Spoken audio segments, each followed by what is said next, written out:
Dan sekarang kita akan membahas tentang kearifan lokal yang ada di sekitar kita dan juga kearifan daerah lain. Sebelumnya harus kita ketahui dulu apa yang dimaksud dengan kearifan lokal. Jadi kearifan lokal adalah berbagai pengetahuan, keterampilan, dan nilai-nilai yang berkembang dan diwariskan dari generasi ke generasi selanjutnya dalam suatu komunitas lokal. Jadi dapat kita simpulkan bahwa kearifan lokal itu nilai-nilai yang berkembang dari satu generasi ke generasi selanjutnya. Kemudian di sini ada contoh dari kearifan lokal.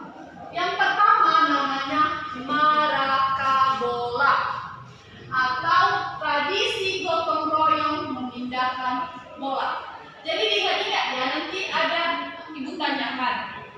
Jadi marakabola ini tradisinya berasal dari masyarakat Bugis Baru Provinsi Sulawesi Selatan. Itu nggak berat rumah itu ya? Nah, itu dia. Di marakabola ini mereka bersama-sama mengangkat rumah itu bergotong royong. Jadi itu sudah menjadi kearifan lokal mereka. Tujuan mereka mengangkat rumah itu karena mungkin saja rumah itu mengadakan adanya bencana yang dialaminya, jadi perlu dipindahkan dia ke tempat lain. Bisa juga karena ingin pindah tempat rumah tersebut. Nanti bisa kita angkat rumah kita ini. Nah, bisa kalau memang sama-sama semua ada kegiatan marakabola tadi, marakabola. Kemudian tradisi ini masih dilaksanakan sampai sekarang di Bugis Baru Provinsi Sulawesi Selatan. Jadi ya di mana berasal nanti ditanya. Kemudian ada yang kedua yaitu nasi tumpeng. Nah, nasi tumpeng ini berasal dari Blora, Jawa Tengah. Tujuan dari nasi tumpeng ini yaitu simbol ungkapan rasa syukur atas kebahagiaan. Kemudian contoh yang ketiga ada namanya Hutan Larangan Adat Kanagari Bondio.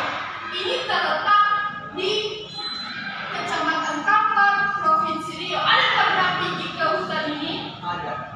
Pernah? Maksudnya di hutan selatan itu? Oh, bukan, beda hutan yang tadi. Yang berarti nggak ada lalu yang bisa pergi ke situ kan bukan larangan. Nah, betul sekali. Jadi ini namanya hutan larangan, tidak ada pernah yang pergi. Namun di situ ada peraturan. Misalnya ada yang mau pergi, misalnya anak kalian mau pergi ke situ, ada nanti hukuman yang akan diberikan. Atau Terus yang foto itu ibu, gimana ada enggak? Yang foto Dari dulu ini di luar anak-anak. Ini di luar. Ketika sudah memasuki dalam kan ada namanya kan. Ketika memasuki di situ nanti akan diberikan denda oleh masyarakat di sekitar tersebut. Nah, kalau misalnya juga di situ ada yang maksud dan ingin menebang pohon, dia akan diberikan denda dengan beras 100 kilo atau bisa juga berupa uang sebesar 6 juta jika melanggar masuk dan menebang pohon di hutan larangan adat Kanagari. Selanjutnya ada namanya upacara kremasi di Bali yang bernama Ngaben. Pernah dengar? kalau nanti kan itu kan ibu. di Bali. Nah, iya betul. Upacara Ngaben ini di mana yang sudah meninggal atau jenazahnya akan dikremasi. Dia akan dibakar seperti di atas pada gambar. Ini mencerminkan bahwa keyakinan tentang reinkarnasi kepada mereka dan perjalanan jiwa menuju ke alam baka. Nah, itu kearifan lokal mereka masih dilaksanakan sampai sekarang.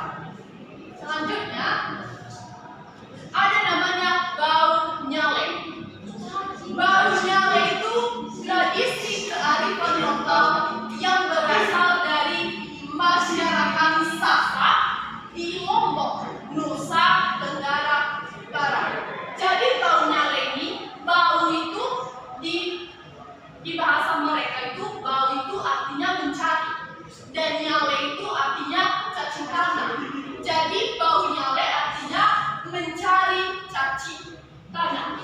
Nah, mereka mencari ini di pantai. Mereka mencari ini karena ada sejarahnya. Jadi pada zaman dahulu ada sebuah kerajaan. Nah, di sebuah kerajaan ini dia memiliki seorang putri yang namanya Mandalika. Di suatu hari putri Mandalika ini dia hilang.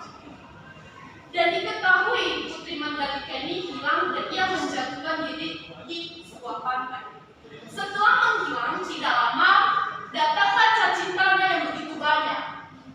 Dan masyarakat setempat percaya bahwa cacing tanah tersebut jelmaan dari si putri Mandalika. Jadi ketika setiap tanggal 20 pada bulan 10 bertepatan dengan waktu di mana putri Mandalika menghilang, masyarakat setempat akan rame-rame akan mencari cacing tanah atau sering disebut dia dengan bau nyale. Kemudian di sini ada cara menjaga kelestarian budaya.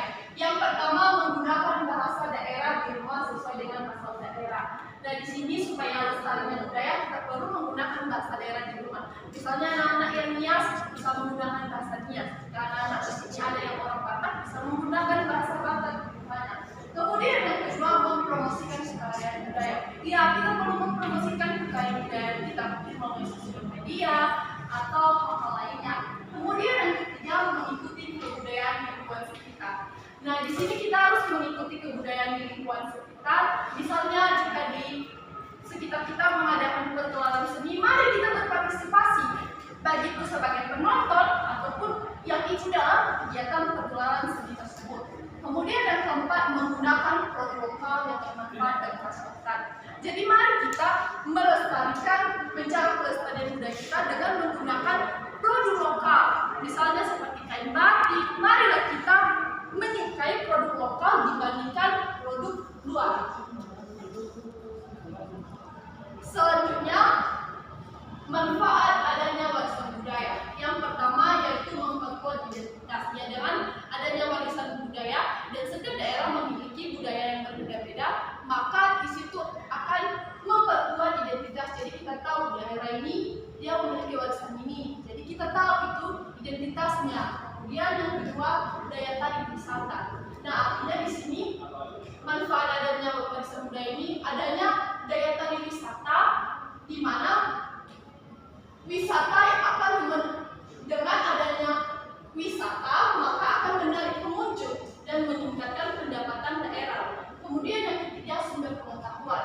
Ya, ketika kita belajar tentang budaya, maka pengetahuan kita akan bertambah. Tidak hanya dengan mengetahui tentang kebudayaan kita, tapi kita juga bisa mengetahui kebudayaan daerah dan akan menambah sumber pengetahuan. Kemudian yang keempat, mempererat komunitas. Nah, warisan budaya mempererat hubungan sosial dalam komunitas juga melalui seperti tradisi, upacara, dan festival yang mengumpulkan orang bersama-sama. Bagi anak-anak, itulah materi kita hari ini. Sebelum itu, tadi sudah banyak contoh-contoh kearifan lokal yang sudah Ibu tunjukkan, dan sekarang Ibu akan bertanya. Di sini Ibu sudah menyediakan ada 3 gambar yang seperti sudah kita pelajari tadi. Ada 3 dan di sini ada asalnya. Di mana asalnya? Jadi Ibu akan menyebutkannya dan anak-anak menentukan. Diambil, tentukan dan cari daerah mana dia tadi. Daerah mana? Yang pertama Ibu sebut dulu. Yang pertama yaitu baunya. Di mana dia dan di mana lokasi baunya tersebut? Siapa yang tahu? Oke. Tunggu suka Mas. Kena terlalu keras. Jangan kuat-kuat. Dari mana dia? Masyarakat Sasak Lombok.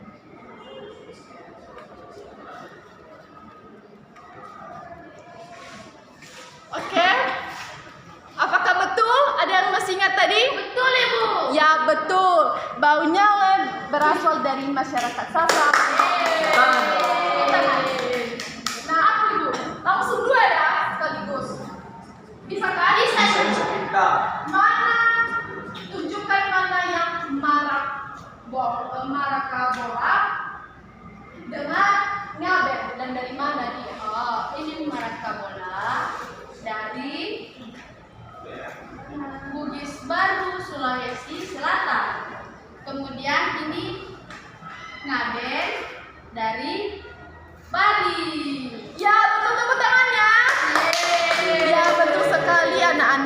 sudah kalian tunjukkan.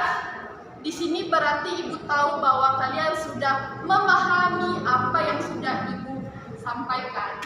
Dan sebelum kita akhiri, Ibu akan memberikan tugas kepada anak-anak. Silakan tulis di buku tugasnya. Tugasnya yaitu silakan cari kearifan lokal dari daerah lain dan ditulis apa nama kearifan lokalnya dan dari asal mana kearifan lokal tersebut. Minggu depan akan dikumpulkan.